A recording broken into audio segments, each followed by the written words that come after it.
أن نكثر ذكر الله تبارك وتعالى كما قال الذين آمنوا الذين آمنوا اذكروا الله ذكرا كثيرا وسبحوه بكرة وأصيلا. جعلنا الله من المفردين الذين سبقوا بكثرة ذكر الله تبارك وتعالى. آمين يا رب العالمين. وكذلك أنصحت لمرة ثانية بأن نكثر من الصلوات والسلام على سيد الوجود سيد الكونين سيدنا محمد صلى الله عليه وسلم. قولوا اللهم صل على سيدنا محمد وعلى آل سيدنا محمد.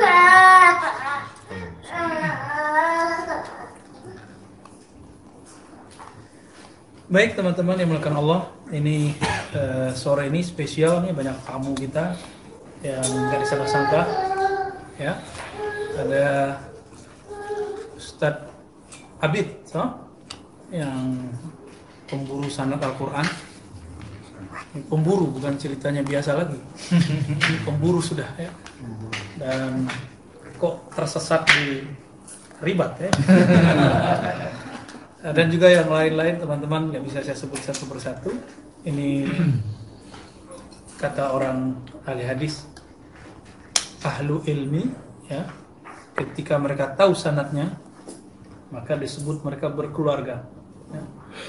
Jadi ahlul ilmi itu di antara mereka itu ada nasabnya itu membuat mereka kemudian berkeluarga. Dan kekeluargaan ini itu lebih permanen daripada kekeluargaan antum bersaudara ya. Kalau saudaraan ilmu orang akan jaga adab, tapi kalau saudara sama saudara kandung biologis sering tengkarnya kan ya enggak? Itu yang bilang ya sering tuh ya. Supaya lebih khidmat teman-teman, mari yang bisa mengganggu konsentrasi antum dikurangi aja, mungkin di silent. Ini kitab Waliullah, beliau menulisnya setelah bolak-balik turun alam Jabarut ya. Jadi kalau ada WA udah skip dulu. Saya dari jam 4 saya udah nggak buka WA udah. Bahkan dari jam 1 tadi malam. Jam 1 berangkat sini. Hari ini itu jarang buka handphone karena dari ba'da subuh sudah ngajar online dari sunnah. Kemudian kampus, udah ke sini. Jadi hari ini, ya makanya mohon maaf kalau antum WA saya bukan sok-sokan, emang slow respon, jarang megang. Kalau dipulang anak-anak yang megang, ya kan? Kita sudah membicarakan di pekan lalu tentang 10 hijab atau 10 maqamat yang dilalui oleh seorang wali. Ya. Jadi wali itu bukan yang angkat, muridnya yang bilang wali. Maka gelar Maulana dalam tradisi Sufi itu hanya boleh diberikan kepada wali. Dan wali ini diangkat, ada yang diangkat oleh Allah. Langsung Allah mengangkatnya, dan itu para wali-wali kan pasti tahu. Karena ahli qalbu tahu ketemu dengan ahli qalbu. Wali mengenal wali. Ya. Lalu ada yang diangkat oleh Rasulullah sallallahu alaihi wasallam. Ada yang diangkat oleh Al-Ghaus di zamannya. Siapa Ghaus di zamannya? Ya, di zaman Rasulullah, ya Rasulullah lah zaman beliau lah. Maka orang sekali pandang Nabi jadi wali. Kira-kira gimana tuh? Sekali pandang Nabi, bukan pandang Muhammad bin Abdullah, pandang Rasulullah sallallahu alaihi wasallam. Ka Abu Jahal, Abu Lahab la yara nabiyyan, innama yara Muhammadan. Itu bedanya. Jadi Abu Lahab, Abu Jahal melihat Nabi? Enggak, dia cuma melihat Muhammad bin Abdullah. Dia cuma lihat ponakannya, dan dia kurang nggak percaya masa ponakan gue jadi nabi. Tapi Abu Thalib, makanya saya dulu tawakuf terhadap Imam Abu Thalib. Tapi setelah ittila, nahnu na'taqid, ya, ijtihadan, bisa jadi salah. Wa huwa mu'min billahi tabaraka ta'ala. Beliau mukmin, tapi tidak sempat melafazkannya. Maka kita serahkan urusannya kepada Allah. Antum bisa bayangkan, beliau menjaga Nabi dari kecil dan dikabari oleh Rahib Bukhairah. Hadza Nabi, kata si Bukhairah. Berarti beliau sudah tahu bahwa ini Nabi. Cuma karena ketika beliau hendak bersyahadat dihalang oleh Abu Sufyan yang waktu itu belum mukmin. Ya. Ya, itu sebabnya salah satu murid dari Maulana Zaid Al-Kautsari menulis kitab yang berbeda dengan guru-gurunya. Fi isbati imani Abi Thalib. Ini berbeda dengan Syiah. Ini beda dengan Syiah. Ya. Syiah lain soal. Adapun yang disebut dalam hadis bahwa ada paman Nabi, atau disebut ayah juga. Jadi paman beliau disebut ayah juga. Ketika memakai sendal dari neraka, menggelegar sampai ke mendidih sampai ke itu bukan Abu Thalib. Jadi bukan Abu Thalib. Walaupun ada beberapa pensyarah mengatakan itu Abu Thalib. Dan bagi saya kalau kita katakan Abu Thalib itu bisa membuat sedih Rasulullah Sallallahu Alaihi Wasallam. Jadi ini bukan bab tasyayyu' atau tidak, ini hanya ijtihad dari salah satu ulama ahlu sunnah, dan saya bukan orang pertama yang mengatakannya. Ya, jadi itu sudah banyak yang mengatakannya. Dulu saya masih tawakuf. Tawakuf artinya apa? La aqul bi imanihi wa la aqul bi kufrihi. Ya, tapi wal'an aqulu annahu mu'minun billahi tabaraka wa ta'ala.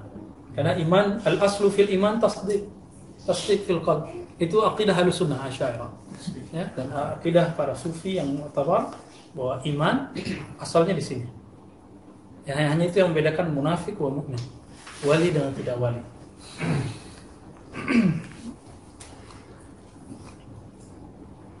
Nah, kemudian teman-teman, kita sudah membahas sebelumnya bahwa tahapan pada wali yang sempurna itu dia melewati 10 hijab. Itu yang 10 ini yang ada di sini itu hijab semua. Ya, itu hijab semua. Anehnya beliau dapat izin menjelaskannya. Jadi yang dapat izin begini teman-teman itu cuma al-Ghaus. Oleh karena itu saya konfirmasi kepada masyayikh kita yang saya yakini mereka sampai ke derajat kewalian, bahwa Al-Hakim At-Tirmizi muhaddis, hafiz, Ghaus.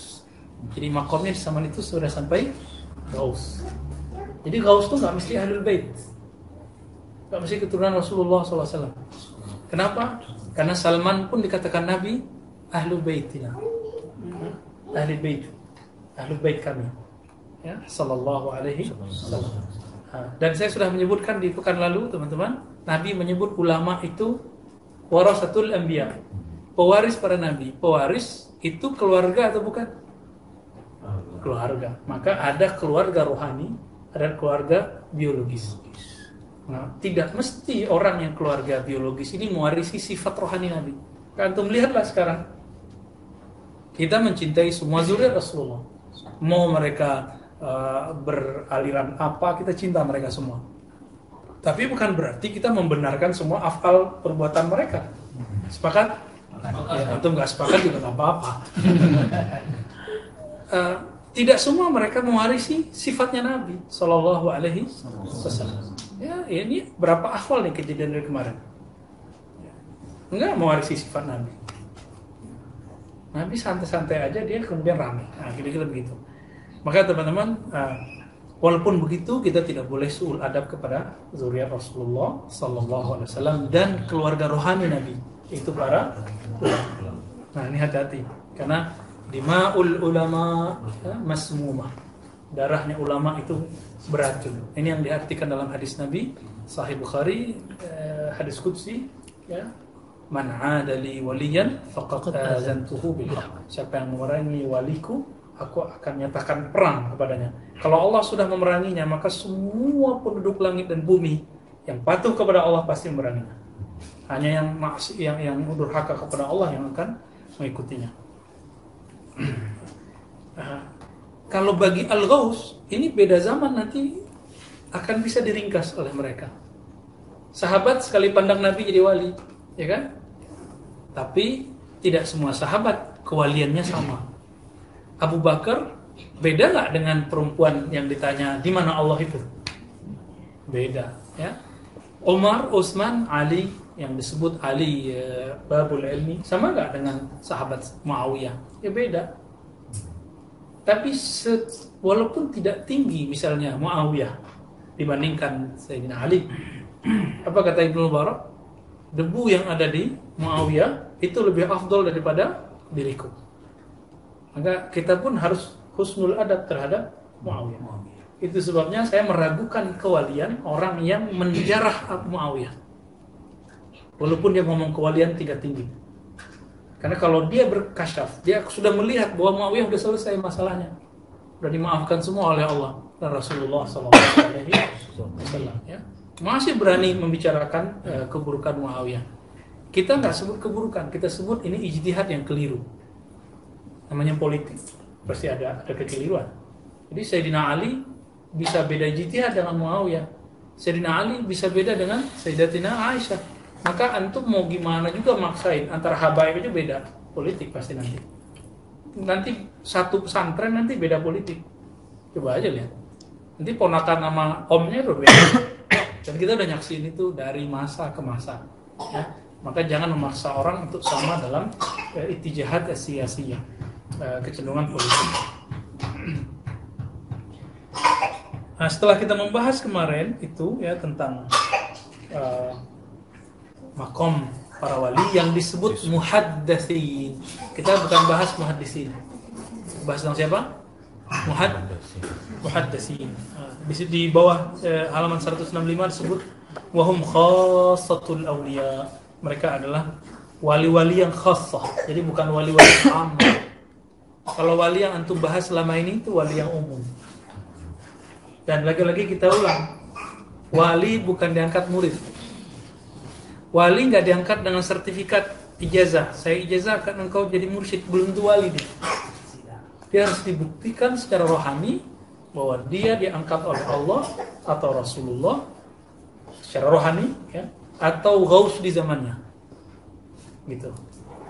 Oke? Atau kutub di zamannya, atau di bawah kutubnya, begitulah terus sampai ke bawah. Ya?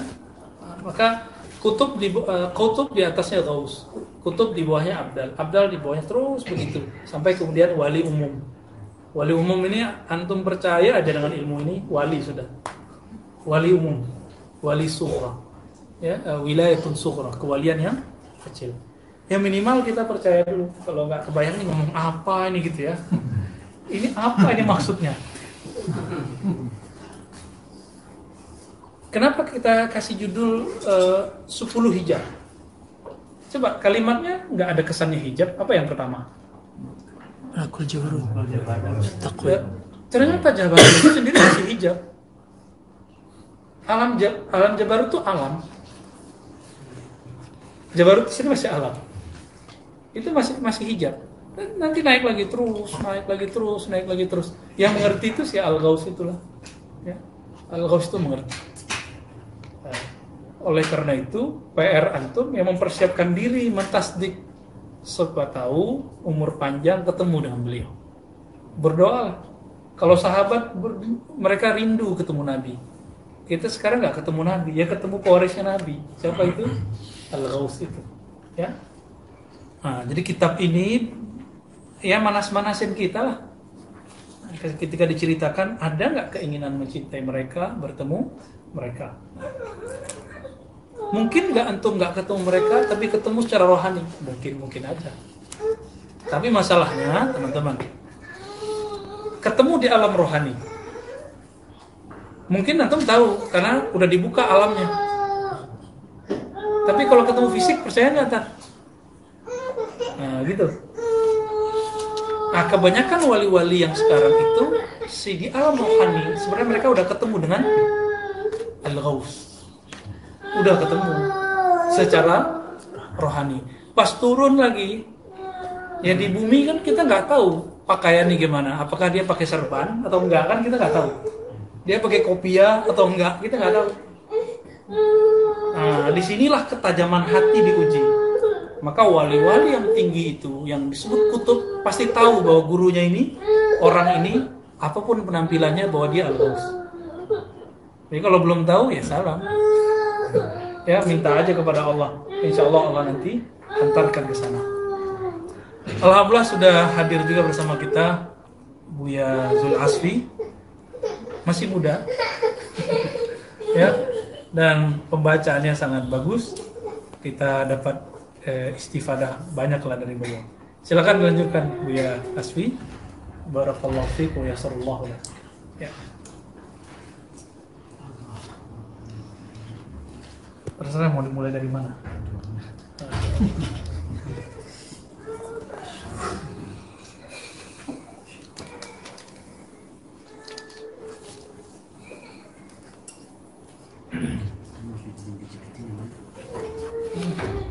Asal. ke atas aja, nggak apa-apa. Boleh salah satu aja kan? Bisa dua-duanya juga boleh. Satu di kantong, satu. Di jenggot aja Bu ya. Allah. Habis nggak? Ya, masih ada ya. Astagfirullah. Sambil dicas, sambil dicas.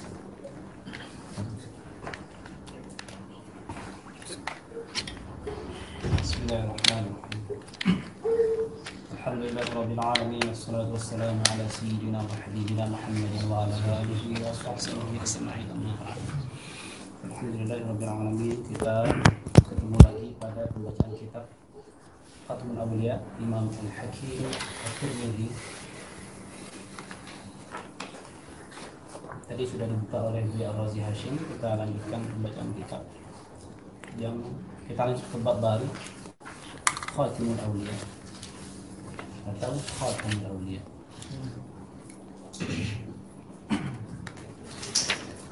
Kalau qiraat, beliau ini ahli qiraat bagi hadir depan kita. Kalau qiraat Warash itu khataman nabiyyin. Kalau qiraat Imam Warash, Imam Hamzah juga adalah sana. Khatimun nabiyyin. Yang surat Al-Ahzab itu ya. Al-Ahzab.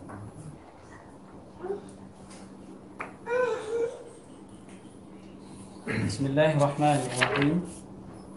Jadi tadi sudah dijelaskan oleh Buya Ar-Razi tentang al-hujub, 12 hujub, hijab-hijab yang pada hakikatnya itu manis. Kalau kita lihat itu kok manis semua, di mana sisi hijabnya? Karena kesannya kalau hijab itu kan negatif, yang menghalangi, yang membatasi kita dari tujuan. Seakan-akan kalau kita pindah ke Al-Jabarut, indah sekali.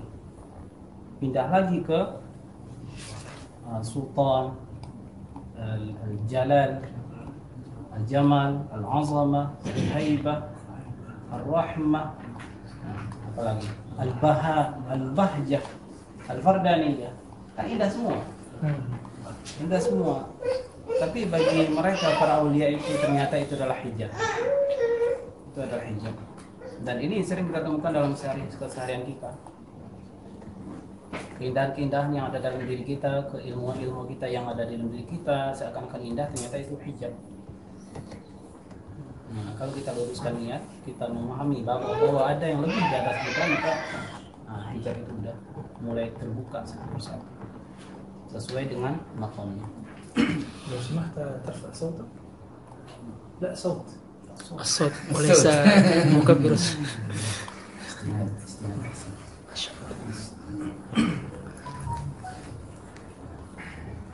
Jadi sebelum kita baca kitab ini, kita hadiahkan misal pahala Al-Fatihah pada beliau Al-Imam Al-Hakim At-Tirmidzi lahul Al-Fatihah.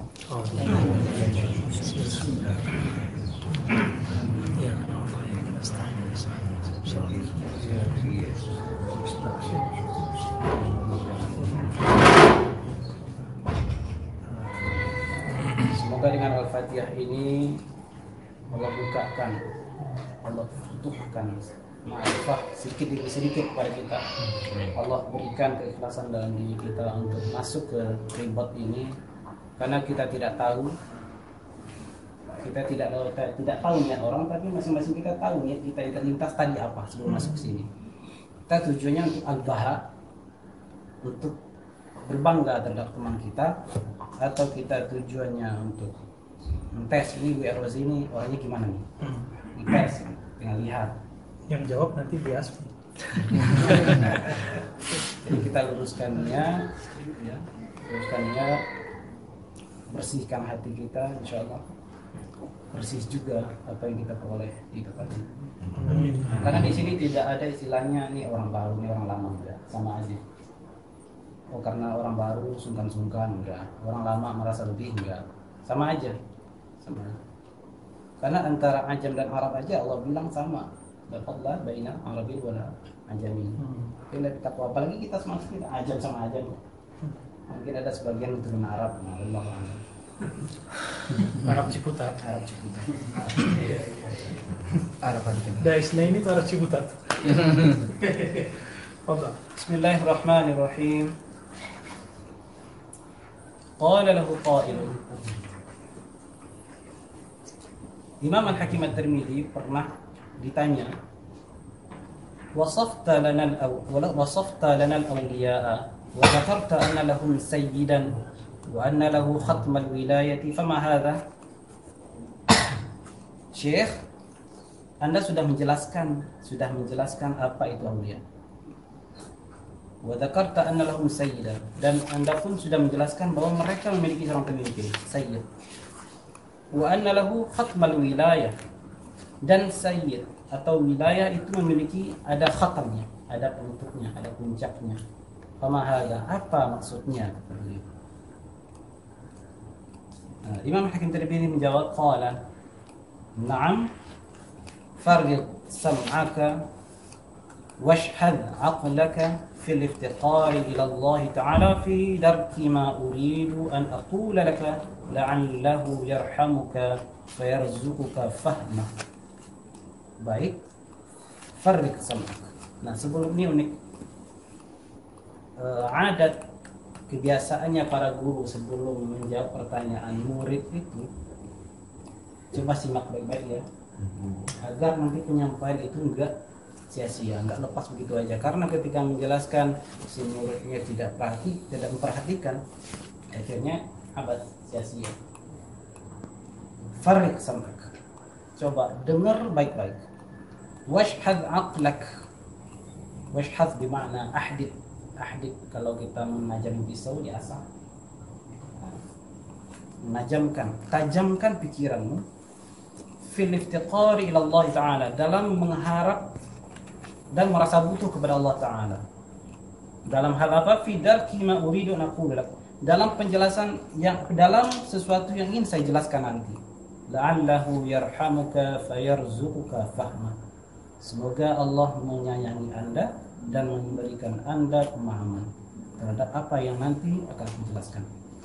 Beliau mulai, ya'lam anna Allah tabaraka ismuh istafa fil ibadi anbiya'a wa awliya'a wa faddala ba'dhan nabiyyin 'ala ba'd. Ketahuilah bahwa sesungguhnya Allah tabaraka wa ta'ala ismuh telah memilih di antara ibadnya. Siapa Allah memilih di antara mereka itu ada yang menjadi nabi, ada yang menjadi wali. Wa faddala ba'dhan nabiyyin 'ala ba'd. Tilka ar-rusul faddalna ba'dahum 'ala ba'd. Allah lebihkan nabi yang lain terhadap nabi yang lain. Untuk secara umum ada istilahnya nabi ulul azmi, nabi yang lebih berat ujiannya daripada nabi-nabi yang lainnya. Aulia pun demikian, tidak hanya nabi, aulia pun demikian. Faminhum man faddalahu bi khullah. Di antara para nabi itu ada yang Allah lebihkan kelebihan bil khullah, sebagai khalil, khalilullah. Siapa? Sayyidina Ibrahim alaihissalam. Wa akharu bil kalam, ini kalimullah. Sayyidina Musa alaihissalam. Wa akharu bi thana' wa huwa az-zabur. Siapa az-zabur? Nabi Daud. Wa akharu bi ihya'il mauta, Nabi Isa bin Maryam. Ihya'il mauta bi idnillah. Tuhyil mauta bi idni. Wa tubri'ul akmaha wa tubri'ul akmaha wal abrasa bi idni. Wa akharu bil 'ismati min adh-dhunubi wa hayatil qalbi hatta la yakhti'u wa la hatta la yukhti'a wala yahimu bi khati'atin. Nah, terakhir ada yang Allah istimewakan ismah minadz dzunub, daripada semua dosa, wa hayatul qalb, Allah istimewakan dengan hatinya yang selalu hidup, hatta la yukhti, sampai tak pernah salah, wala yahimu bi khati'ah, terwaham pun tak pernah untuk salah. Itu Sayyidina Muhammad sallallahu alaihi wasallam. Nah, di sini kelihatan oke, para nabi itu maksum semuanya. Tapi bisa jadi di antara mereka itu ada yang yahimu bi khati'ah, nyaris melakukan. Nabi Muhammad enggak pernah nyaris. Apalagi melakukan, nyarisnya dia enggak pernah. Sirina Adam alaihissalam pernah memakan buah.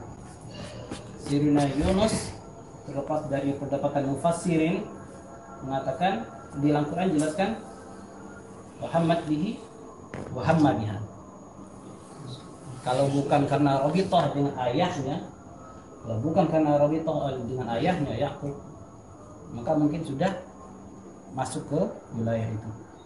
Nah, Nabi Muhammad itu jangankan terjerumus kepada khati'ah, waham saja tidak pernah. Itu fadl yang Allah berikan kepada Sayyidina Muhammad SAW. Sebagaimana Nabi wa kadzalikal awliya'u faddala ba'dahum 'ala ba'd. Wa khassa Muhammadan sallallahu alaihi wasallam lam yu'ti ahadan minal 'alamin. Begitu juga para wali, Allah lebihkan sebagian terhadap yang lain. Allah khususkan Sayyidina Muhammad sallallahu alaihi wasallam terhadap yang lain. Lam yu'ti ahadan minal 'alamin, yang tak pernah diberikan juga kepada sekalian alam. Famina khususiyyati ma ya'ma 'anil khalqi illa 'ala ahli khassatihi wa minha ma laysa li ahadin 'anhu mahisun wala mahid. Jadi di antara keistimewaan itu ada keistimewaan yang tak mampu dilihat oleh makhluk melainkan orang-orang khusus, dan di antara kelebihan itu ada yang semuanya bisa melihat. Ma laysa lahu li ahadin 'anhu mahisun wala mahid, pasti melihat.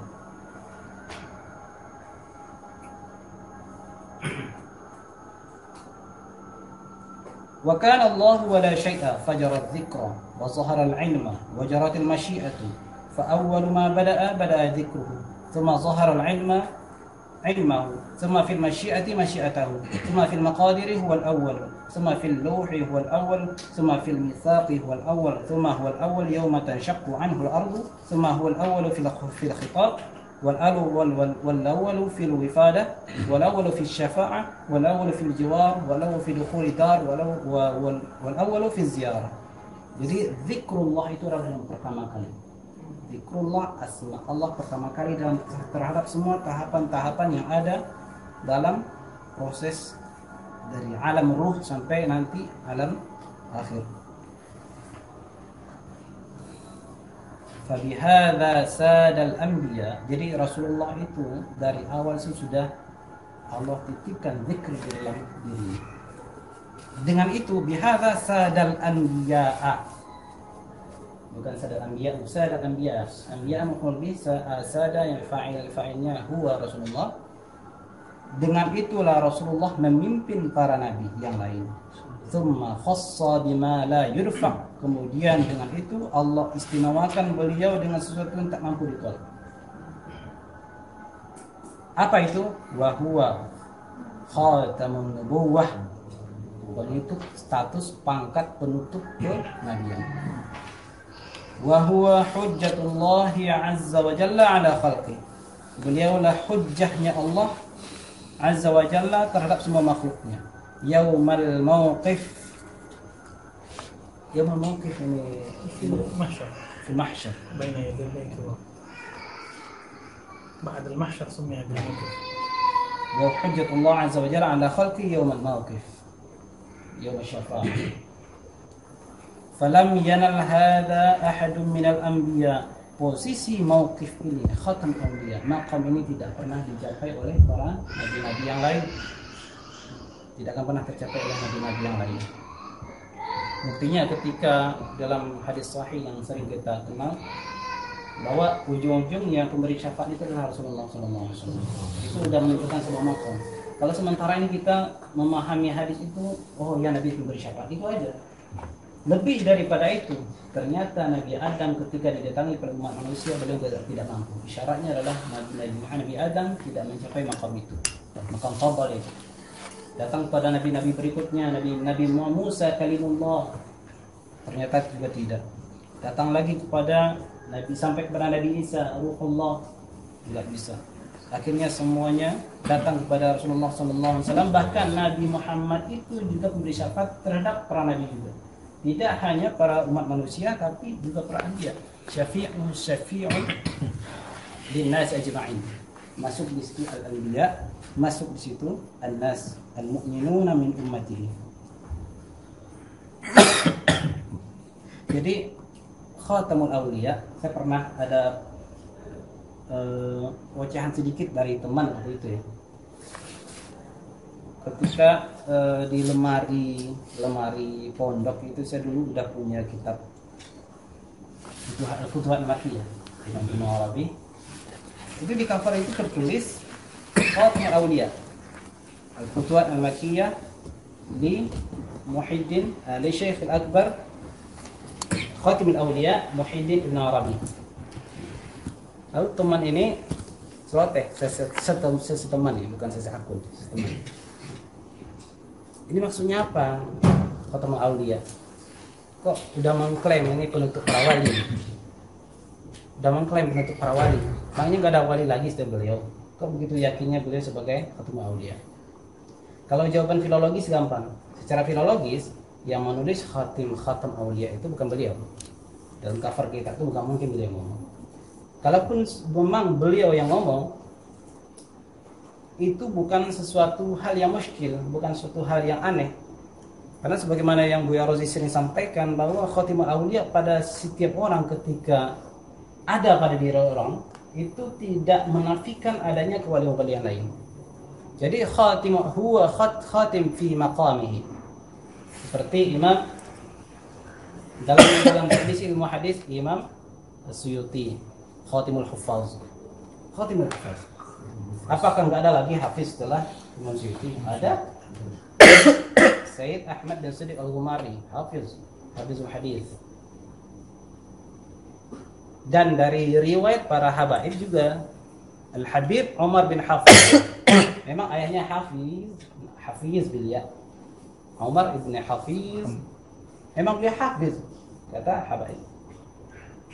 Dulu sempat pikiran ini Umar bin Hafiz, beliau dibilang Hafiz apakah karena nama ayahnya Hafiz sehingga ada syak? Enggak, ternyata dari para habaib menyampaikan beliau memang Hafiz. Allahu a'lam apa yang sahihnya. Tapi kita harus nuzan karena dalam penyampaian Habib Umar itu sering hadis-hadis itu muncul di lidah beliau. Kata Imam Yahya bin Sa'id Al-Qattan, para asfiya, para aulia, para solihin, para zuhad itu tajri sunnatu ala alsinatihim. Tajri sunnatu ala alsinatihim. Dalam muqaddimah Sahih Muslim bisa dibaca.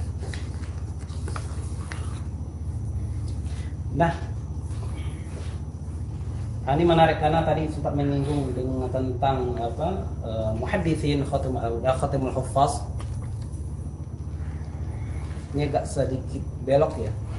Kenapa kok para sufi dalam kitab tasawuf sering menampilkan hadis-hadis palsu? Kan begitu, ada isya'ah seperti itu, ada huru-hara, ada ungkapan-ungkapan begitu.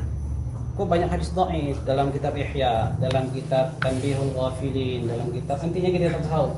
Kok ada hadis dhaif? Bukankah tasawuf itu mengajarkan kejujuran? Kok ada hadis dhaif? Nah, jawabannya itu telah dijawab pada masa salaf oleh Imam Yahya bin Sa'id Al-Qattan.